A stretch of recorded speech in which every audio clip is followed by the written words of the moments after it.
আসসালামু আলাইকুম গাইস।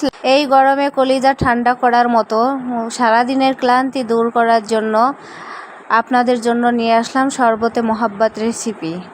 এটি ইন্ডিয়ার একটি বিখ্যাত জনপ্রিয় ট্রেন্ডিং একটি রেসিপি, যেটা বাংলাদেশেরও অলিতে গলিতে বিভিন্ন স্থানে এই শরবতটি পাওয়া যায়।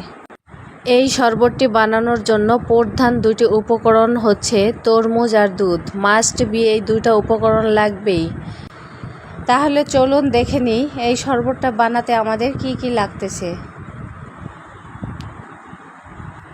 প্রথমে আমি নিয়ে নিচ্ছি এখানে তরমুজ। তো তরমুজটা আমি কেটে নিচ্ছি। আমি 2 কাপ দুধ দিয়ে শরবত বানাবো, তাই আমি ওই পরিমাণ তরমুজ কেটে নিচ্ছি। আপনারা বেশি বানাইলে অবশ্যই তরমুজের পরিমাণটা বেশি বাড়িয়ে নেবেন। তো 2 কাপ দুধে 2 জন মানুষের ইজিলি সুন্দরভাবে হয়ে যাবে। তরমুজটাকে ছোট কুচি কুচি করে কেটে নেবেন এবং বিচিটা ফেলে দেবেন। এবার নিয়ে নিচ্ছি 2 কাপ পরিমাণ দুধ। আমি এই দুধটাকে জাল করে ফ্রিজে রেখে দিয়েছিলাম 4-5 ঘন্টা। আমি সর সহকার নিয়েছি, আপনারা চাইলে সর বাদ দিয়েও নিতে পারেন, কোনো সমস্যা নেই। তো এবার দিয়ে দিব হচ্ছে এখানে রোয়াবজা দিব আমি 1 চা চামচ। আপনারা রোয়াবজা পছন্দ করলে অবশ্যই এখানে 1 টেবিল চামচ দিতে পারেন। আমার রোয়াবজা পছন্দ না, এই জন্য 1 চা চামচ দিলাম। গাইস, একটা কথা বলতে আমি ভুলে গিয়েছি। এখানে আমার 3 পোয়া দুধ ছিল, আমি জাল করে এখানে হাফ লিটার বানিয়ে নিয়েছি। তো অবশ্যই জাল করে একটু ঘন করে নেবেন, তাহলে এই শরবতটা খেতে দারুণ লাগবে। এবার দিয়ে দেবো আমি এখানে 1 চা চামচ পরিমাণ গোলাপ জল। গোলাপ জলটা অবশ্যই দিতে হবে, গোলাপ জলটা না দিলে আপনার ওই ফ্লেভারটা বা ওই টেস্টটা আসবে না। দারুণ একটা টেস্ট আসে এই গোলাপ জল দেওয়ার কারণে।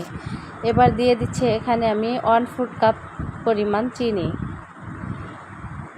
তো চিনি আপনাদের পছন্দ মতো দিবেন, আপনারা মিষ্টি কীরকম খেতে চান।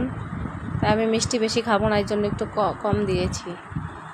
এখানে চাইলে আপনারা কনডেন্স মিল্ক দিতে পারেন। এবার দিয়ে দিচ্ছি তরমুজগুলি, দিয়ে এটাকে ভালোভাবে মিক্স করে নেব। আশা করি আমার এই ভিডিওটা আপনাদের ভালো লেগেছে। ভালো লাগলে ফ্রেন্ডস অ্যান্ড ফ্যামিলিদের সাথে শেয়ার করতে পারেন। গাইস, আমি যথাসম্ভব চেষ্টা করি ভিডিওগুলি শর্ট করে বানিয়ে আপনাদের সামনে উপস্থাপন করার জন্য, যাতে করে পুরো ভিডিওটি স্কিপ না করে আমার ভিডিওগুলি আপনারা দেখেন। শরবতটা আমি পরিবেশন করে নিচ্ছি। তো আমি এখানে একটা মিস্টেক করে ফেলেছি, সরি গাইস। অফ ক্যামেরায় আমি এখানে বরফের টুকরোগুলো দিয়ে দিয়েছিলাম। তো এইভাবে আপনারা বরফের টুকরোগুলো দিয়ে দিবেন, তো খেতে এটা দারুণ লাগবে। তো দেখেন আমার বেবিটা কি মজা করে খাচ্ছে। ও এটা খেয়ে আর ভাত খায়নি, রাতে ঘুমিয়েছিল। তো আমিও খেয়ে নিচ্ছি। সবাই ভালো থাকবেন, সুস্থ থাকবেন এবং আমাদের জন্য দোয়া করবেন।